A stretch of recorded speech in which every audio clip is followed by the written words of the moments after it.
আলাইকুম প্রিয় দর্শক, সবাই কেমন আছেন? আশা রাখছি সবাই অনেক অনেক ভালো আছেন। আমিও ভালো আছি আলহামদুলিল্লাহ। নতুন দিনে নতুন একটি ব্লগ ভিডিও নিয়ে আপনাদের মাঝে হাজির হয়ে গেলাম। আশা রাখছি একটি লাইক দিয়ে ভিডিওটি দেখা শুরু করবেন। দেখতে দেখতে ভালো লাগা ভালোবাসা হয়ে যাবে ইনশাল্লাহ। সকাল সকাল এসে পড়েছি ছাদে গাছে পানি দেওয়ার জন্য। তো এখন প্রতিদিন যে পরিমাণ রোদ ওঠে তা ২ বার গাছের গোড়ায় পানি দিতে হয়। সকালবেলা পানি দিলে দেখা যায় বিকেলের দিকে গাছের গোড়া একদমই শুকিয়ে যায়। এখন আমার ছাদে অল্প কিছু গাছ আছে। একটা সময় ছিল যখন আমি ছাদে অনেক ধরনের সবজি লাগাতাম। এখন আর সবজি লাগাই না, কয়েকটা ফলের গাছ আছে শুধু। এখন এই যে পিছনের দিকে দেখতে পেলেন, ওখানে একটু হালকা পাতলা শাকসবজি লাগানো হয়। তো গাছের গোড়ায় পানি দিতে দিতে আমার পায়ে একটু ময়লা লেগে গিয়েছে, আমি পাটা পরিষ্কার করে নিলাম। ছাদ থেকে নেমে বাচ্চাদেরকে স্কুলে দিয়ে এলাম। তো ছেলের বারান্দায় এসে দেখি গাছে একটা পেঁপে একটু হালকা হলুদ হয়েছে, তো আমি পেঁপেটাকে ছিঁড়ে নিলাম। ছেঁড়ার পরে এখন মনে হচ্ছে যে আজকে না ছিঁড়লেই ভালো হতো। তো পেঁপেটা ঠিক মতন পাকেনি, আর একটা দিন পরে ছিঁড়লেই ভালো হতো। তো এটাকে এখন আমি রেখে দেবো, আজকে আর কাটবো না, আর একটু ভালো করে পাকুক। রান্নার জন্য ডিমটা সেদ্ধ বসিয়ে দিয়েছি। এবার রান্না শুরুর আগে কিছু ঘরের অন্য কাজ করে নেব। তো আমার চিনির যে কৌটাটা আছে, সেটাতে চিনি একদম শেষ পর্যায়ে, তো ভাবলাম সেটার মধ্যে একটু চিনি রিফিল করে নেই। আমি যেহেতু লাইফস্টাইল ব্লগ ভিডিও শেয়ার করি, তো আমি চেষ্টা করি আমার সারাদিনের কাজকর্ম এবং রান্না বান্না ভিডিওর মাধ্যমে আপনাদের সামনে উপস্থাপন করতে। আমার ভিডিও সম্পর্কে আপনাদের যদি কোনো মতামত অথবা পরামর্শ থাকে তো কমেন্ট বক্সে জানাবেন প্লিজ। আপনার একটি ভালো কমেন্ট আমাকে আমার কাজে আরো উৎসাহ যোগাবে। আমি চিনির প্যাকেটটা একটু দেখছিলাম, তো আহ, মাঝে মধ্যে খোলা চিনি আনা হয়, আবার চিনির প্যাকেট দেখেছি, ফ্রেশ দেখেছি, কিন্তু এটা আজকে নতুনই দেখলাম, হামেশা চিনি। যাই হোক, চিনি তো চিনি। আমি কোটার মধ্যে চিনি ভরে কোটাটা জাগা মতন রেখে দিলাম। তো এখন লবণের জারগুলো খালি হয়ে গিয়েছে, তো লবণের জারগুলোতে একটু লবণ রিফিল করে নেব। এই ধরনের ছোটখাটো কাজগুলো করতে আমার একটু আলসেমি লাগে, তো এগুলো মাঝে মধ্যে আমার মেয়েই করে দেয়। আজকে আমি আর আজকে আমি আর আমার মেয়েকে বলিনি। তো আমি যখন একটা জারের মধ্যে লবণ ভরছিলাম, তো তখন সে এসে দেখে বলল যে আম্মু দাও আমি ভরে দেই। তারপরে কিন্তু সবগুলো জারে সেই লবণ ভরে দিয়েছে, আমি আর লবণ ভরিনি। তো এই ধরনের ছোট ছোট কাজ কেউ করে দিলে কিন্তু ভালোই লাগে। আমিও যখন ছোট ছিলাম, মানে আমার মেয়ের বয়সে ছিলাম, তখন কিন্তু আমি আমার মাকে এই ধরনের ছোট ছোট কাজে অনেক হেল্প করতাম। দেখা যায় এই কাজগুলো করতে কোনো কষ্টও হয় না, অথচ করে দিলে মা অনেক খুশি হয়ে যেত। তো আমার লবণের জারগুলোতে তো মেয়ে লবণ ভরে দিয়েছে। এবার আমি মুখগুলো ভালো করে আটকে নিয়ে এই জারগুলোকে একদম জায়গা মতন নিয়ে রেখে দেবো, মানে খাবার টেবিলে নিয়ে রেখে দেবো। রেগুলার ব্যবহারের জন্য এরকমের লবণের জার নিলে কিন্তু অনেক সুবিধা হয়, লবণটা পানি হয়ে যাওয়ার সম্ভাবনা থাকে না, ব্যবহার করতেও সুবিধা। তো লবণ রিফিল করার সময় আমার কিছুটা লবণ পড়েছিল কাউন্টার টপের উপরে, আমি সেটা একটু পরিষ্কার করে নিলাম। যখনের কাজ আর কি তখন করে নিলে কাজটা অনেক সহজ হয়ে যায়। তো এখন আমি একটু চা খেয়ে নেব। চা তো হচ্ছে দৈনন্দিন জীবনের একটা গুরুত্বপূর্ণ অংশ, এটা তো খেতেই হবে। সেটা হোক রং চা কিংবা দুধ চা, যাই হোক আমি চাটা খেয়ে নিয়ে রান্নার জন্য সবকিছু জোগাড় যন্ত্র করে নিয়েছি। কচুরলতি ভালো করে কুটে পরিষ্কার করে নিয়েছি, আর ডিমটাও সেদ্ধ করে নিয়েছি। এখন ডিমটা আমি তেলে ভালো করে একটু লবণ আর হলুদ দিয়ে ভালো করে ভেজে নেব। এই ডিমটাকে আমি মাঝখান দিয়ে কেটে তারপরে একবার ভাজবো, তো আস্ত অবস্থায় একবার ভেজে নিচ্ছি। মাঝখান দিয়ে কেটে তারপরে ভাজতে গেলে আমার কাছে তেমন একটা সুবিধা মনে হয় না, এভাবেই করতে আমার ভালো লাগে। তো ডিমটাকে আমি ভালো করে ভেজে নিয়েছি। আর আজকে আমি দুপুরের খাবার জন্য মুসুরি ডালের ভর্তা বানাবো, সেজন্য মুসুরি ডালটাকে আগে ধুয়ে ভিজিয়ে রেখেছিলাম। তো সেটাই একটু সেদ্ধ করতে বসিয়ে দিলাম। আর এদিকে ইন্ডাকশন চুলায় আমি কচুরলতি রান্না করে নিয়েছি, চিংড়ি মাছ দিয়ে কচুরলতি। কচুরলতিটা একটু হালকা ভেজা ভেজা রেখেছি, সবসময় তো আমি একদম শুকনা শুকনা করে রান্না করি। যাই হোক, আজকে অনেক মজা হয়েছিল আলহামদুলিল্লাহ। তো কচুরলতিটা রান্না হবার পরে টেবিলে এনে রাখলাম। ওই যে আমার অভ্যাস, একটা তরকারি রান্না হওয়ার পরে সাথে সাথে টেবিলে নিয়ে রাখা। আর এদিকে ডিম আলুর ঝোল রান্না করেছি টমেটো আর ধনেপাতা দিয়ে, সেটাও রান্না করা হয়ে গিয়েছে, সেটাও আমি বেড়ে নিয়ে টেবিলে রেখে দেব। এখন শীত তো মোটামুটি পড়েই গেছে, তো সব তরকারিতে ধনেপাতা আর টমেটো তো আমাকে দিতেই হবে। তো কথা বলতে বলতে আমি সবকিছু টেবিলে বেড়ে নিয়েছি। এবার আমি মুসুরি ডালের ভর্তাটা করে নেব। মুসুরি ডালের ভর্তা করার জন্য আমি পেঁয়াজ আর কাঁচামরিচ সরিষার তেলে আগেই ভেজে রেখেছি, কিছু শুকনো মরিচও ভেজে রেখেছি। এবার ধনেপাতা দিয়ে লবণ দিয়ে আর সরিষার তেল দিয়ে একটু মেখে তারপরে মুসুরি ডালটা দিয়ে মেখে নিলে কিন্তু ভর্তাটা বানানো হয়ে যাবে। তো এখানে কিন্তু পেঁয়াজটা, কাঁচা পেঁয়াজও ব্যবহার করা যেত, আমি পেঁয়াজটা ভেজে দিয়েছি কারণ এখানে একটু ভর্তাটা বেশি করে বানানো হয়েছে, থাকলে রাতেও খাওয়া যাবে। তো সেক্ষেত্রে পেঁয়াজটা কাঁচা দিলে রাত্রে একটু কাঁচা পেঁয়াজের মানে বাজে গন্ধ বেরোতো, সেজন্য আমি পেঁয়াজটা ভেজে দিয়েছি।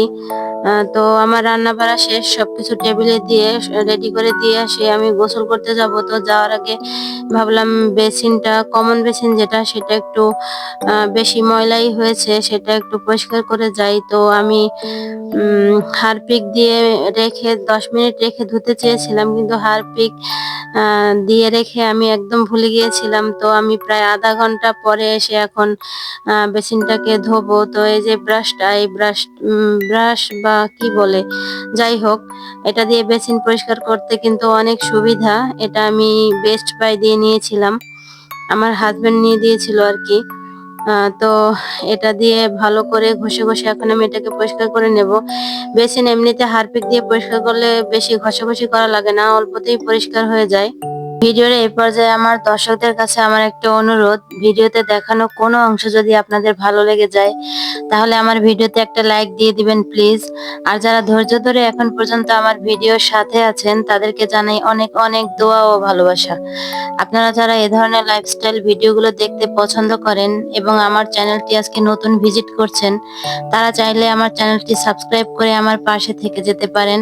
আর যারা অলরেডি এই কাজটি করেছেন তাদেরকে জানাই অসংখ্য অসংখ্য ধন্যবাদ। সব কাজবাজ সেরে গোসল করে বিকালে কতক্ষণ রেস্ট নিয়ে তারপর এখন চলে এলাম বিকালের নাস্তা বানাতে। তো আমার মেয়ে মোবাইল নিয়ে মোবাইলের আগের ছবি ঘাঁটতে ঘাঁটতে একটা ছবি বের করে এনে আমাকে দেখালো, একটা মুরগির কাবাবের ছবি, মুরগির মাংসের কাবাবের ছবি। তো সেটা আমি অনেকদিন আগে বানিয়েছিলাম। মুরগির মাংসের কাবাব বলেন, বড়া বলেন, যেটাই বলেন আর কি, খেতে অনেক ভালো হয়। ওকে আগেও বানিয়ে খাইয়েছি, ও এখন বলছে আজকেও আবার সেটা খাবে। তো আমি সবার জন্য সেই মুরগির মাংসের কাবাব বানাবো, তো আপনাদের সাথে সেই রেসিপিটা একটু শেয়ার করব। তো কাবাবের জন্য আমি মুরগির বুকের সলিড মাংস নিয়ে নিয়েছি 1 পিস। তো মাংস আমি ছোট ছোট পিস পিস করে কেটে নিয়েছি। এখন পর্যায়ক্রমে এর মধ্যে সমস্ত মশলাগুলো দিয়ে দেব। প্রথমে দিলাম রসুন বাটা, আদা বাটা, তারপরে দিলাম মরিচের গুঁড়া, গরম মশলার গুঁড়া, লবণ আর গোলমরিচের গুঁড়া, আর এখন দিয়ে দিছি সয়া সস। তো সয়া সসে যেহেতু লবণ আছে, তো লবণটা একটু বুঝে দিতে হবে। আর এবার দিয়ে দিচ্ছি একটু সরিষার তেল। এরপরে একটু পরিমাণ মতন পানি দিয়ে আমি মাংসটাকে সেদ্ধ করে নেব। মুরগির মাংসের মধ্যে আমি ভাজা গরম মশলার গুঁড়ো ব্যবহার করেছি, সেটা আমি বলতে ভুলে গিয়েছি। যাই হোক, এবার আমি মাংসটাকে জাল দিয়ে পানি শুকিয়ে সেদ্ধ করে নেব।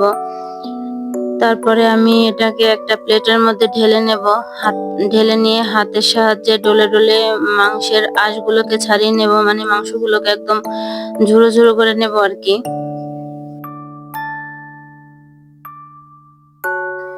সব বাচ্চারাই তো যে কোনো ধরনের মাংসের আইটেম খেতে পছন্দ করে, সেটা হোক চিকেন ফ্রাই বা নাগেটস বা চিকেন বল বা এরকম চিকেন বড়া বা পাকোড়া, যেটাই বলেন আর কি। তো বাইরের খাবার যে পরিমাণ অস্বাস্থ্যকর এবং যে পরিমাণ দাম দিয়ে কিনতে হয়, তো সেক্ষেত্রে এরকম অল্প উপকরণে সহজেই যদি ঘরে এ ধরনের খাবার বানিয়ে নেওয়া যায় তাহলে কিন্তু মোটামুটি ভালো হয় আর বাচ্চাদের স্বাস্থ্যের জন্য উপকারী।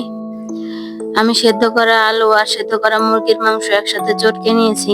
এবার কিছু মশলা দিয়ে দেব। দিয়ে দিলাম শুকনা মরিচের গুঁড়া, আর দিয়ে দিলাম ভাজা গরম মশলার গুঁড়া, যেটুকু ছিল সবটুকুই দিয়ে দিলাম। আর দিলাম চিলি ফ্লেক্স, কালো গোলমরিচের গুঁড়া আর টমেটোর সস। এখানে কিছু পেঁয়াজ কুচি করে নিয়েছি, কাঁচামরিচ আর পুদিনা পাতা কুচি করে নিয়েছি। পুদিনা পাতাটা কিন্তু এই খাবারের মেইন উপকরণ, এটা কিন্তু দিতেই হবে। তো সবকিছু দিয়ে দিলাম আর সাথে দিয়ে দিলাম কিছু পেঁয়াজ বেরেস্তা। এই পেঁয়াজ বেরেস্তাটা দিলে অনেক সুন্দর একটা ফ্লেভার পাওয়া যায়। আপনারা যদি বানান তো চেষ্টা করবেন পেঁয়াজ বেরেস্তাটা দেওয়ার জন্য। আমি এখন সবগুলো উপকরণ একসাথে ভালো করে মাখিয়ে নিচ্ছি। তো এখানে একটু ঘি ব্যবহার করলে অনেক ভালো হতো, আমার ঘরে ঘি নেই, সেজন্য আমি ঘিটা দিতে পারলাম না। তো পরিমাণ মতন লবণ দিয়ে আমি এখন এটাকে ভালো করে মাখিয়ে কাবাবের শেপ দিয়ে নেব। কাবাবের শেপ দেওয়ার জন্য আমি হাতে একটু তেল মেখে নিয়েছি, হাতটা ভালো করে পরিষ্কার করে। তো এখন পরিমাণ মতন ডো নিয়ে, আহ ডো বলেন আর মাংসের মিশ্রণ বলেন, সেটাকে নিয়ে আর কি দুই হাতের মাধ্যমে, দুই হাতের তালুতে নিয়ে প্রথমে একটু গোল করে তারপরে চেপে চেপে কাবাবের শেপ দিয়ে নিচ্ছি। দুই হাতের সাহায্যে আমি ভালো করে চেপে চেপে বানাচ্ছি আর চেষ্টা করছি যাতে কোনো ধরনের কোনো ফাটল না থাকে। এভাবেই আমি একে একে সবগুলো বানিয়ে নেওয়ার চেষ্টা করেছি। তো এই যে আমার সবগুলো কাবাব বানিয়ে নেওয়া হয়ে গেছে। এই পর্যায়ে একটা খুব সুন্দর ফ্লেভার পাওয়া যাচ্ছে, ঘ্রাণ পাওয়া যাচ্ছে আর কি। তো এগুলোকে কোট করার জন্য আমি কিছু ব্রেড ক্রাম নিয়ে নিয়েছি। এই ব্রেড ক্রাম গুলো আগেই বানানো ছিল। পাউরুটিকে খোলায় একটু ভালো করে টেলে তারপরে মচমচা বানিয়ে ব্লেন্ডারে গুঁড়ো করে আমি ব্রেড ক্রাম গুলো বানিয়ে নিয়েছি। এভাবে একদিন বানিয়ে রাখলে অনেকদিন এগুলো ব্যবহার করা যায়। আর কোনো নাস্তা বানাতে গেলে যদি ব্রেড ক্রাম বানানো লাগে বা সবকিছু রেডি করে নেওয়া লাগে তখন একটু ঝামেলা হয়ে যায়। তো এই কাজগুলো একটু এগিয়ে রাখলে কিন্তু নাস্তাটা বানাতে মোটামুটি সুবিধাই হয়। তো আমি কাবাবগুলোকে কোট করার জন্য একটা ডিম একটু লবণ দিয়ে ভালো করে ফেটিয়ে নিচ্ছি। ডিমটাকে ভালো করে ফেটিয়ে নিয়ে আমি একটা কাবাব এই ডিমের মধ্যে চুবিয়ে তারপরে ব্রেড ক্রামের মধ্যে দিয়ে ভালো করে কোট করে নেব। সবগুলো কাবাবই আমি একই নিয়মে কোট করে নেব। আর এই কাবাবগুলো কিন্তু এই পর্যায়ে ফ্রোজেন করে রাখা যাবে, ফ্রোজেন করে রেখে অনেক দিন খাওয়া যাবে। যখন বাচ্চারা খেতে চায় তখন বের করে দুটো তিনটে ভেজে দিলেই অনেক সহজেই হয়ে যায়। আমার সবগুলো কাবাব ব্রেড ক্রাম দিয়ে কোট করে নেওয়া হয়ে গেছে। কাবাবগুলো দেখতে কিন্তু অনেক সুন্দর এবং লোভনীয় লাগছে।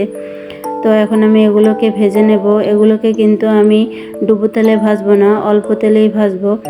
একটা ফ্রাই প্যানে আমি মিডিয়াম আঁচে তেল গরম করে নিয়েছি। তেলটাকে বেশি গরম করিনি, বেশি গরম তেলে কাবাবগুলো দিলে দেওয়ার সাথে সাথেই লাল হয়ে যাবে এক পাশ দিয়ে, আর ভেতর থেকে ভাজা হবে না।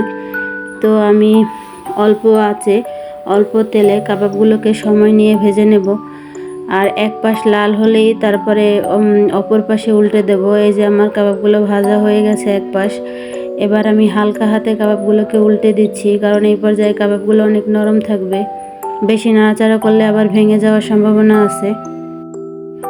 একজন গৃহিণীকে কত দিক চিন্তা করে যে সংসারটাকে সামলাতে হয়, তো যে সামলায় সেই বোঝে। কেন বললাম, কারণ আমার মেয়ে একদমই মিষ্টি জাতীয় কোনো খাবার পছন্দ করে না, আবার আমার ছেলে মিষ্টি জাতীয় খাবার অনেক পছন্দ করে। আর আমার শ্বশুর আবার ডায়াবেটিস আছে, উনি মিষ্টি জাতীয় খাবার খেতে চাইলেও খেতে পারেন না, আর উনি ঝালও বেশি একটা খেতে পারেন না। তো আমাকে সবার কথা মাথায় রেখে সব দিক চিন্তা করেই খাবার দাবার তৈরি করতে হয়। সেটা মানে দুপুরের খাবার বলেন, রাত্রের খাবার বলেন বা নাস্তা বলেন, সবার কথা চিন্তা করেই আমাকে খাবারগুলোকে তৈরি করতে হয়। আমার সবগুলো কাবাব ভেজে নেওয়া হয়ে গেছে। আমি সবগুলোকে একটা প্লেটে তুলে নিয়েছি। তো আমি একটা ভেঙে দেখাচ্ছি। ভিতর থেকে একটু জুসি আর বাইরে থেকে ক্রিস্পি। তো খেতে অনেক মজা হয়েছে, আপনারা ট্রাই করে দেখবেন, অনেক ভালো লাগবে। তো আমি আমার শ্বশুর আব্বাকে নাস্তাটা দিয়ে দিলাম, দুটো কাবাব আর দুটো কলা একটু সস দিয়ে দিয়েছি। তো এটা হলো রাত্রের দিকে। কতগুলো ডিম আনা হয়েছিল, ডিমগুলোকে ধুয়ে পানি ঝরাতে দেব আর সকালবেলা উঠে তারপরে ফ্রিজে রাখবো। তো বাজার থেকে ডিম আনা হলে ডিমগুলোতে কিন্তু অনেক ময়লা থাকে, না ধুয়ে একদম ফ্রিজে রাখাই যায় না। তো আমি এখন ডিমগুলোকে সুন্দর করে ধুয়ে নেব। সারাদিন তো ক্যামেরার সামনে ক্যামেরার পেছনে অনেক কাজ করা হয়, তো সেখান থেকে কাটছাট করে কিছুটা অংশ আমার দর্শকদের সাথে শেয়ার করি। তো আশা করি আমার দর্শকদের আমার দেখানো ভিডিওগুলো অনেক ভালো লাগবে। ডিমগুলো পরিষ্কার করতে করতে সবার কাছ থেকে বিদায় নিয়ে নিচ্ছি। আজকের ভিডিও এই পর্যন্তই। সবাই ভালো থাকবেন, আমার জন্য দোয়া করবেন। আল্লাহ হাফেজ।